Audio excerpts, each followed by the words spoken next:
నమస్తే గురుగారు. శ్రీమాత్రే నమః. శ్రీరామనవమి రాబోతోంది. చాలా మందికి ఉన్న సందేహము రాముల వారిని ఎక్కువగా ఆరాధించరు. చాలా వరకు ఇంకా కొన్ని సందేహాలు ఉన్నాయి. భయపడుతుంటారు కొంతమంది. అవును అవును. ఎందుకు గురుగారు అసలు వీటికి కారణాలు ఏంటి? ఆ అజ్ఞానమే. ఎందుకంటే అన్న చెప్తాను చూడండి. నాకు తెలిసిన ఒక అతను ఒక 20 ఏళ్ల క్రితం ఒక దగ్గర ఏదో ఆ రాముడు ఆలయం దగ్గర ఒక వర్క్ జరుగుతుంది అక్కడ. వెళ్ళి ఏమంటే ఒకసారి దర్శనం చేసుకొద్దాం. అమ్మమ్మ నేను రాముడి దగ్గర రానన్నాడు ఆయన. ఎందుకు రారండి అన్న. కష్టాలు పడ్డాడు కదా ఆయన చాలా లైఫ్లో, మనం కూడా కష్టాలు పడతామేమో అన్నాడు. ఇదేంటండి బొబ్బలే ఉన్నారు, ఆయన 11,000 సంవత్సరాలు బ్రతికాడు, ఆయన అడవులకు వెళ్ళినటువంటి సంవత్సరాలు ఎంత, ఆయన కష్టం పడ్డది ఎంత, అదంతా కూడా పడ్డది మన కోసమే. ఇప్పుడు అదే రావణాసురుని అలాగే వదిలేసి ఉంటే పరిస్థితి ఏమిటి, వాళ్ళ సంతతంతా పెరిగిపోయి ఉంటే పరిస్థితి ఏమిటి? కాబట్టి అది కాదు, మీకు కాన్సెప్ట్ రాంగ్ మీది. అంటే ఆయనకి ఏంటంటే కొంతమందికి అమ్మోడు రాముడిని పూజించవచ్చా, సీత అనే పేరు పెట్టుకోవచ్చా అని భయపడుతుంటారు. అంటే కష్టాలు వస్తాయేమో అని. నేనేమంటానంటే సీత పేరుకే కష్టం వస్తాయి, మరి వేరే పేర్లకు రాకూడదుగా.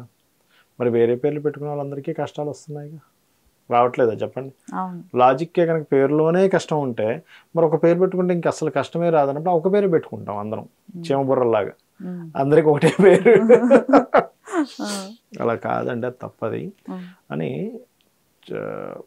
చాలామందికి తెలియని విషయం ఏంటంటే రామ అనేటువంటి నామం గనక మనం పలకగలిగితే మనలో ఉన్నటువంటి పాపం హరిస్తుంది అని చెప్తుంది శాస్త్రం. అగ్నిబీజము అమృత బీజము రా మా అనే అక్షరాల్లో ఉన్నాయి. ఇంకోటి ఏంటంటే ఈశ్వరానుగ్రహం ఎక్కువగా కలుగుతుంది రామనామాన్ని కనుక మనం జపించినట్లయితే. మనకి శాస్త్రంలో ఏం చెప్తారంటే ఎందుకు ఈశ్వరానుగ్రహం కలుగుతుంది అంటే, మనం ఏదైనా రా అన్నాం అనుకోండి, వెంటనే ఆ ఈశ్వరుడు చెవిలా పెడతాడట దగ్గరగా, మా అంటాడేమో విందామని. వీడు కనుక రత్నము రామచిలక ఇట్లా వచ్చి వీడు ఏంటి రామాన్ని పలకడేంటి అనుకుంటాడట. రామాన్ని పలికాడు అనుకోండి ఎవరైనా. ఈశ్వరానుగ్రహం అంటే ఎలాంటిదంటే, మీరు మహాభారతాన్ని కనుక చదివినట్లయితే అందులో ఒక ఘట్టం ఉంటుంది. అదేమిటి అంటే, ఈ యొక్క అర్జునుడు వాళ్ళ కొడుకుని అభిమన్యుని చంపేసినందుకు శపథం పూనుతాడు. నా కొడుకుని చంపిన వాడిని ఖచ్చితంగా రేపు సాయంత్రం కల్లా నేను అతన్ని హతమారుస్తాను అని. అప్పుడు వెంటనే కృష్ణుడు వచ్చి అడుగుతాడు, నువ్వు ఏ ధైర్యంతో రేపు సాయంత్రం కల్లా చంపేస్తానంటున్నావు? వాళ్ళు చూస్తే అంతమంది ఉన్నారు, వాడిని బయటికి రానివ్వరు, లోపల పెట్టేస్తారు, రేపు సాయంత్రం కల్లా వాడు కానీ చనిపోతే నువ్వు ఇంకోటి అన్నావు, ఏమని? గాంధీవంతో సహా అగ్నిలోకి ప్రవేశిస్తానన్నావు. ఎలా అన్నావు అంటే, నువ్వు ఉన్నావని ధైర్యంతో కృష్ణ అంటాడు. అంటే ఇంక ఇప్పుడు ఏంటి, ఇంక కృష్ణుడు అది ఎలాగోలా చేయించాలి. నువ్వు ఉన్నావని ఎప్పుడైతే అన్నాడో ఈయన శుభ్రంగా నిద్రపోతున్నాడు. సాయంత్రం రాత్రిపూట ఇద్దరు కలిసి ఈశ్వర ఆరాధన చేసుకున్నారు.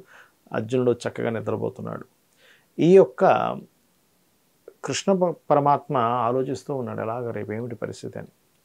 నిద్రపోతున్నటువంటి కృష్ణుడి దగ్గరికి, ఆ అర్జునుడి దగ్గరికి కృష్ణుడు వెళ్ళాడు. నిద్రపోతున్న అర్జునుడి దగ్గరికి వెళ్ళి లే అని చెప్పి లేపుకొని తీసుకొని వెళ్ళి ఈశ్వరుడి దగ్గరికి తీసుకెళ్తాడు, శివుడి దగ్గర. అక్కడ ధ్యానంలో ఉంటాడు ఆయన. వెళ్ళంగానే ఎందుకు వచ్చారు, నాకు అర్థమైంది ఎందుకు వచ్చారు, పాశుపతాస్త్రం ఉంది కదా, అది సిద్ధించడానికి నా దగ్గరికి వచ్చారు. అంటే ఏమిటి, అస్త్రం ఉన్నా కూడా సిద్ధించాలంటే ఈశ్వరానుగ్రహం ఉండాలి అని. అక్కడ ఒక పురుషుడు ఉన్నాడు, ఆయన దగ్గరికి వెళ్ళండి, మీకు ఎలా సిద్ధించాలో చెప్తాడంటారు. అక్కడికి వెళ్ళి ఆ పురుషుడు ఆ పాశుపతాస్త్రం సిద్ధించాలంటే ఎలా చేయాలి ఏంటనేది ఇలా నేర్పిస్తూ ఉండగా ఈయన నిద్రలోంచి లేస్తాడు. యాక్చువల్లీ అదంతా కళ. అంటే కళలో ఈయన తీసుకొని వెళ్ళాడు. అంటే ఏదైనా మనకి సిద్ధించాలంటే ఎవరానుగ్రహం కావాలి? ఈశ్వరానుగ్రహం కావాలి. ఈశ్వరానుగ్రహం ఎవరి ద్వారా వస్తుంది? రామ అనేటువంటి నామం ద్వారా ఈశ్వరానుగ్రహం వస్తుంది. రామనామం ఈశ్వరానుగ్రహాన్ని ఇస్తుంది. ఓకే.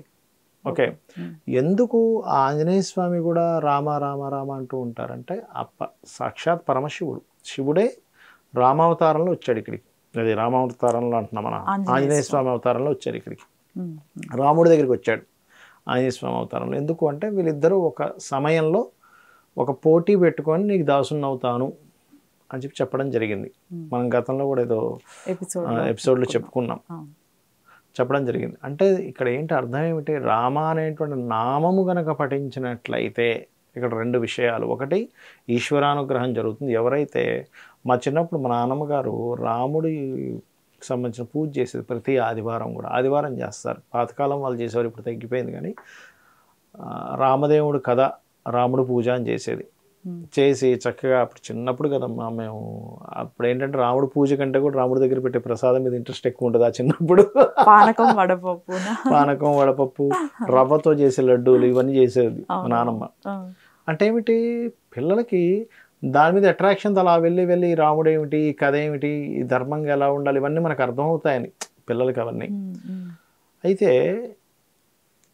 మీరు నమ్మరు, రాముడి పూజ జరిగినప్పుడు ఆంజనేయ స్వామి దర్శనం ఏదో రూపంలో జరిగేది అక్కడ. అప్పుడు ఒక అతను ఒక అంటే ఒక సాధువు లాంటి ఒక వ్యక్తి వచ్చి, అమ్మ మీ ఇంటికి ఎప్పుడు ఆంజనేయ స్వామి యొక్క ఇది తిరుగుతుంటుంది మీ దగ్గర అన్నప్పుడు, అప్పుడు మా నాన్నమ్మ వచ్చి అన్నది, లేదంటే మేము రోజు రాముడు పూజ చేసుకుంటాము, రామాయణ కథ ఆదివారం అది చేస్తుంటాం అంటే అప్పుడు అన్నాడు, ఆహా ఓకే ఓకే. అంటే రామనామం ఎక్కడ వినిపిస్తుంది అక్కడ ఆంజనేయ స్వామి ఉంటారు. ఇక్కడ మీరు చూడండి ఎంత లింక్ ఉంటుందో. ఆంజనేయ స్వామి అవతారం రావడానికి ముఖ్య కారణం రాముడికి దాసుడుగా వచ్చి ఆ యొక్క రావణాసుడు సంహారం కోసం కదా.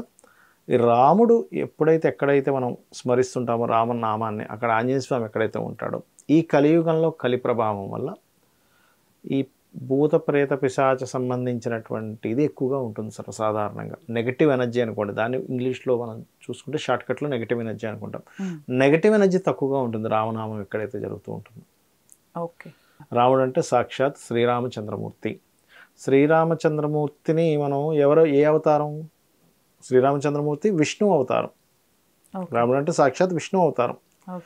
విష్ణు దగ్గర ఉండేటువంటిది లక్ష్మీదేవి. మనం ఎంతసేపు లక్ష్మీ అనుగ్రహం కావాలంటున్నాంగా, మరి లక్ష్మీ అనుగ్రహం కావాలి అనుకునేటువంటి వాళ్ళం మనము రాముడిని ఎలా మనం ఇది చేస్తాం?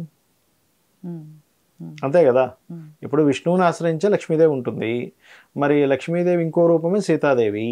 మరి సీత అనే పేరుని పెట్టుకోవాలంటే ఇదంటే ఎట్లా?